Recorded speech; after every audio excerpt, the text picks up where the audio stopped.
You ever have one of those goals that just fizzles out? You start off super excited, but it just never turns into real action? Well, the problem usually isn't your ambition.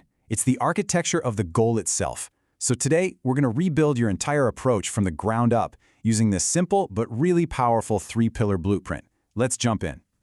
So here's our game plan. First, we're going to figure out why most goals just don't work. Then we'll build our solution, pillar by pillar, the what, the why, and the how. And finally, we'll put it all together so you can see what a complete rebuilt goal looks like. All right, first things first, we have to shift our mindset a little bit. It's time to stop making vague wishes and start creating concrete blueprints that actually get results. I mean, let's be honest for a second. Why do so many New Year's resolutions or big business objectives just fizzle out? They get written down and then they're forgotten in some document somewhere. It's a super common problem, right? But the reason it happens is actually pretty simple. And there it is.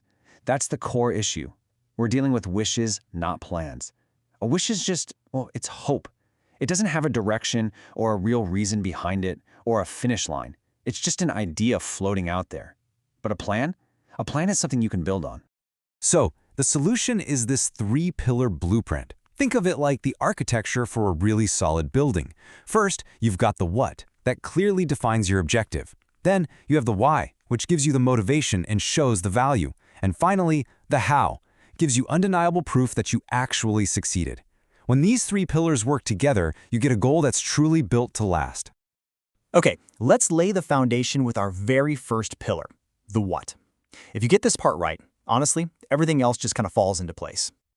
So the what is basically your description. It has to be a single, clear, high-level sentence. Its only job is to set the direction so that anyone, from your team to your boss, gets the objective immediately. And here's a great tip. If you can't say it in one sentence, your goal is probably too complicated, and you might need to break it down.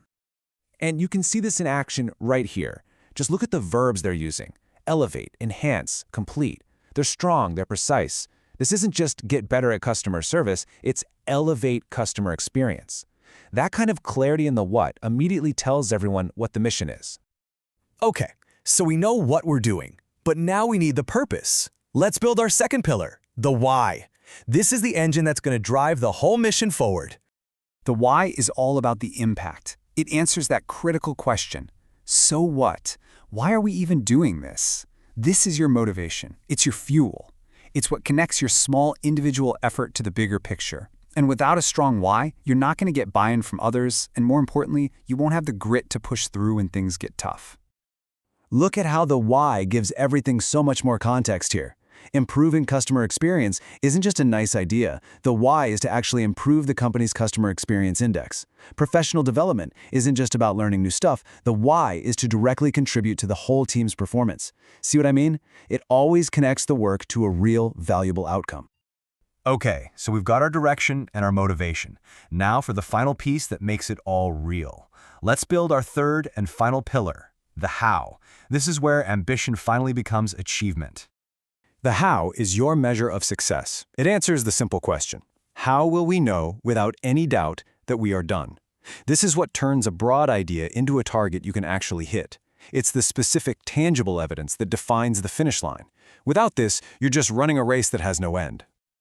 And the great thing is, the how is really flexible. There are lots of ways to define that finish line. As you can see, it could be a hard number, like a percentage. It could be just checking a box on a specific to-do list. It could be earning a certification or moving a process from A to B. The only rule, it has to be specific and totally provable.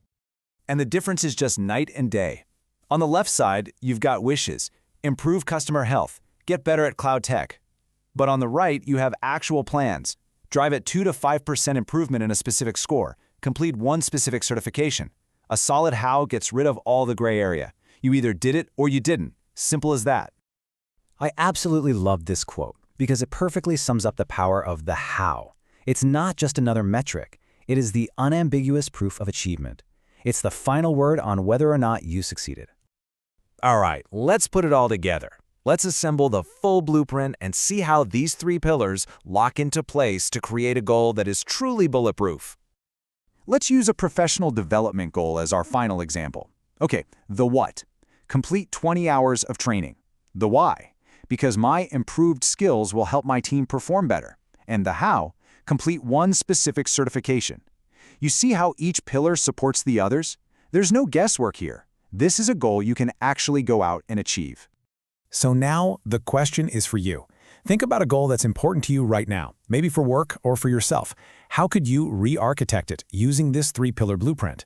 What vague wish can you rebuild into a concrete, bulletproof plan, starting today?